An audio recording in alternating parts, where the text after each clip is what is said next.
So on a spiritual path, she's asking, we talk about not being attached.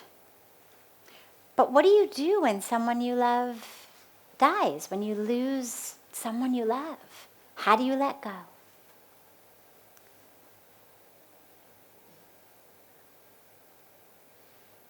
So it's really important to realize that even though the highest truth, the deepest truth, the fullest truth is there's nothing but God.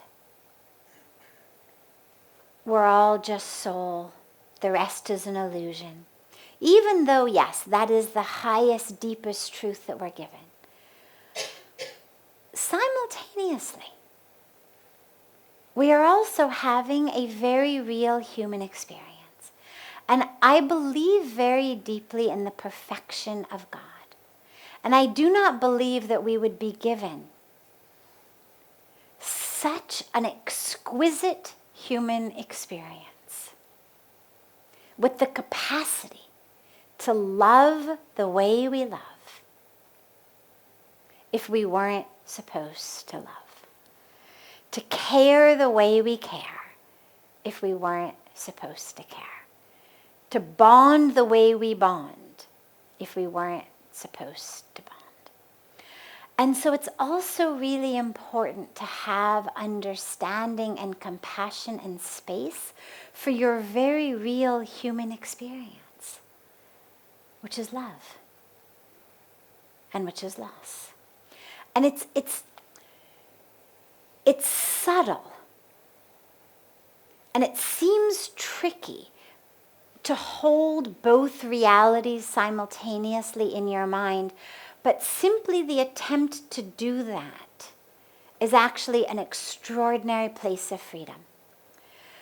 So what we want to do is try to hold in your mind, in your heart, in your experience, two seemingly paradoxic realities.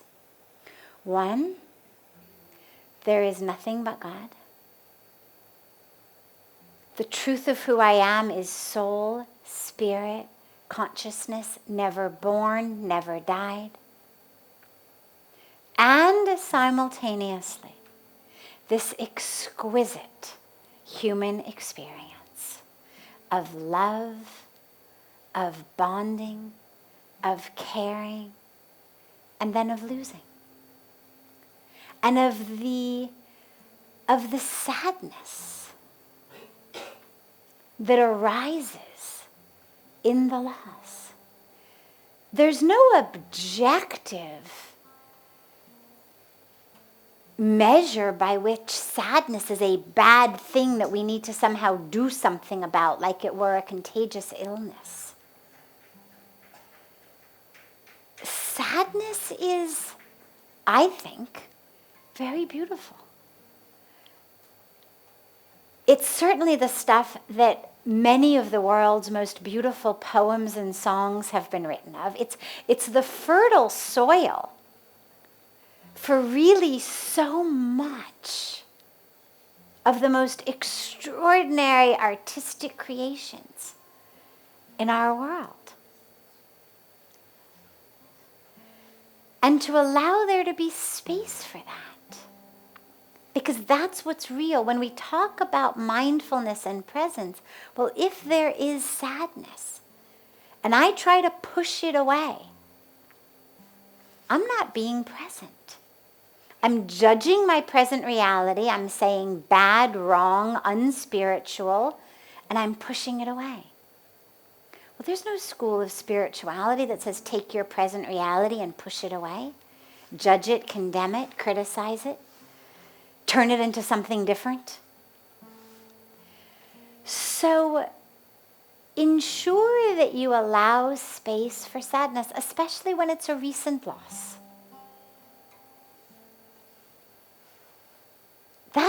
It's a very, very normal, natural, and again, I think beautiful part of the grieving process, as long as we don't have a brain that says, that's bad, that's wrong, get over it, move on, let it go, etc., etc., etc. If you can just create space and be aware that nature loves the rainy season as much as it loves the dry season.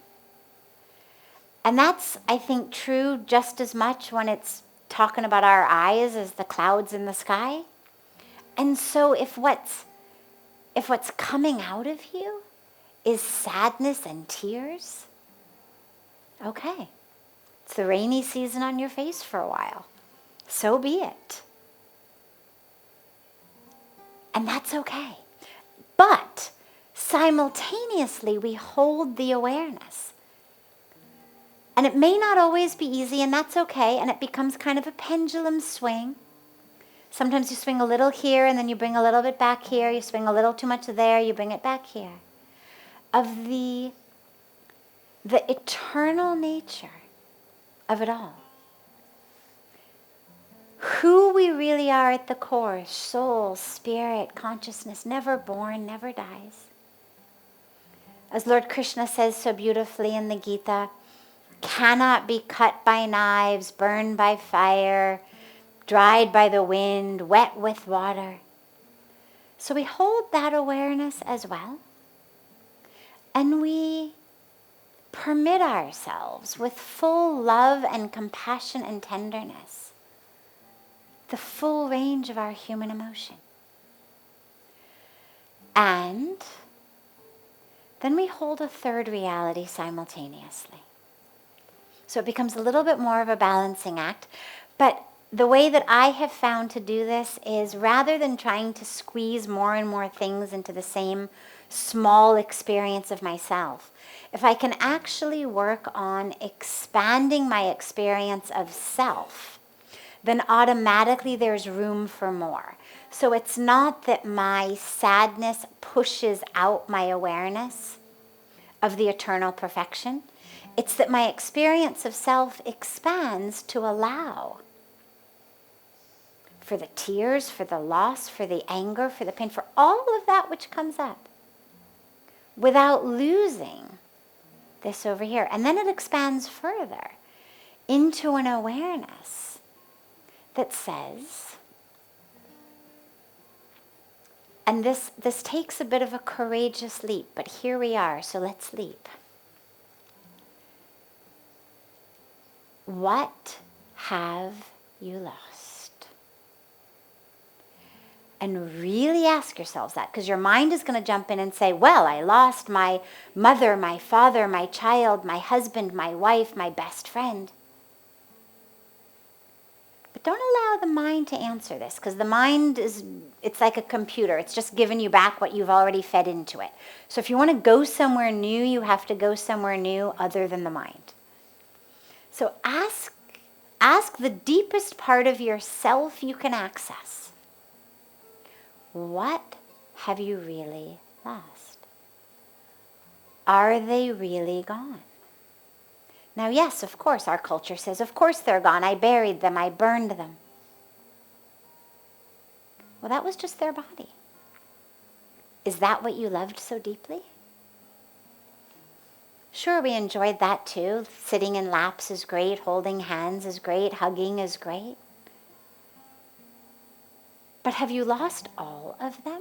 Are they really gone? Or is that also just your indoctrinated mind saying they're gone? And here's what's interesting. For most people who have lost a very dear loved one, we can actually still feel them with us. But the mind comes in and says, that's crazy, you need to let go, you need to move on, as though somehow the highest form of healing were to pretend they never had existed. Were to obliterate somehow their presence from the earth.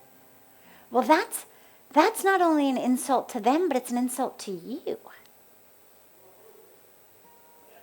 They exist. They still exist. You've lost the form.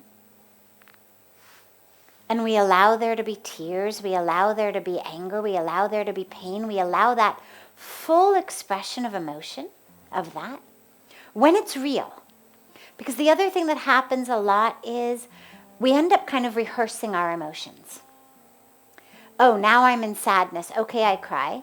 Then my tears start drying. But the brain says, you can't be done crying. Oh my God, you just lost your mother, father, child, sister, brother, spouse. And so we start kind of cranking back on the tears. And actually, emotions are very interesting when you watch them. They're really like waves of the ocean, I have found. They come, they peak, and they recede. And they may come right again. And sometimes they may be a tidal wave. But they have that arc. It comes, it builds, it peaks, it recedes. And when we are present with our honest emotions, what you'll find, even in loss, is there's pain, then there's love, there's laughter, there's anger, there's despair, there's fear. I mean, there's a whole range of emotions we feel. And they tend, like waves of the ocean, to kind of go one right into the other. And none of them is wrong, none of them is right, but it's important to simply be present with what's there and allow them to come and recede, come and recede, come and recede, and not grab onto them. Oh, now I'm in pain. Now I'm in anger. Try to just be present and real, not dramatic. Because the drama actually keeps us in the story, which is not the reality of the emotion. So be present with the raw emotion. When there are tears, let them fall. But when there's joy, let the smile be there. When there's laughter at a moment that you're remembering, let that be there.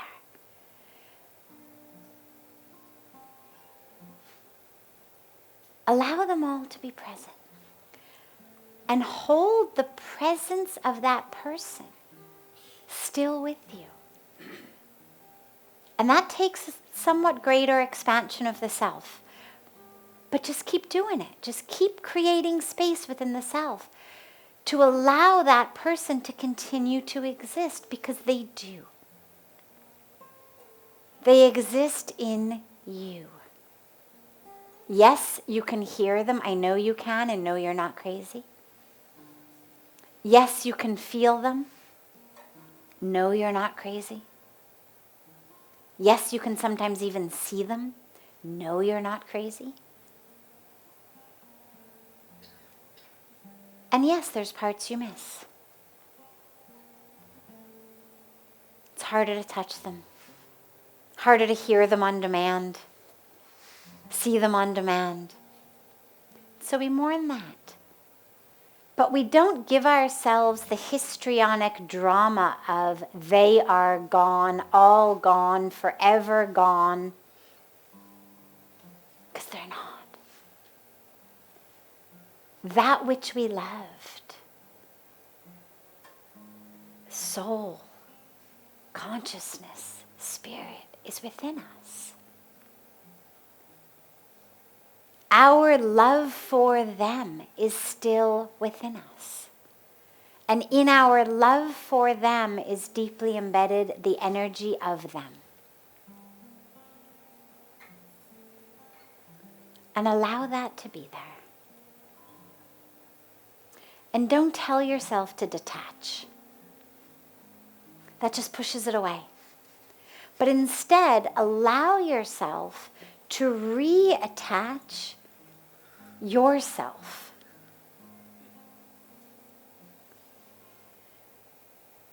To other ways of expression of love in the world. So you lost one habitual way that you knew to express love in that relationship. Okay, don't try to detach from that. But allow your love to find other expressions. It may be other people, it could be animals, it could be trees, it could be all of humanity, it could be anything. But allow that love within you to continue to express itself,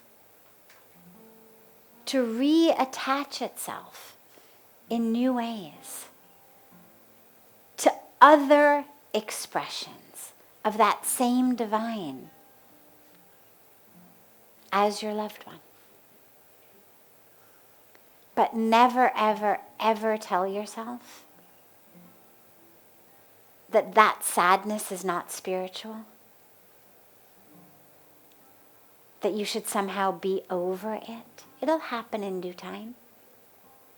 As long as you don't create a whole drama story around it. As long as you just stay present with the actual raw emotion as it's there. And you hold all three of these in your awareness as simultaneously as you possibly can. Automatically. You'll find a new normal. And that's an important thing also to realize. You're not going to get back to being exactly who you were before you lost them. Because something in you has changed. Because there's a part of you that was based on your interaction with them, your relationship with them. And as that has changed, a piece of you has changed. And that's okay, that's beautiful. But recognize that it takes some time for a new normal to establish itself. Don't expect, when am I going to be exactly the way that I was before they died? You'll never be exactly the way you were. And why? Why take the experiences that life has given us and then try to obliterate them by going back to exactly how we used to be? We're given experiences to keep learning and growing and expanding. Use it. Expand. Grow. And allow a new normal to slowly, when the time is right, settle itself within you.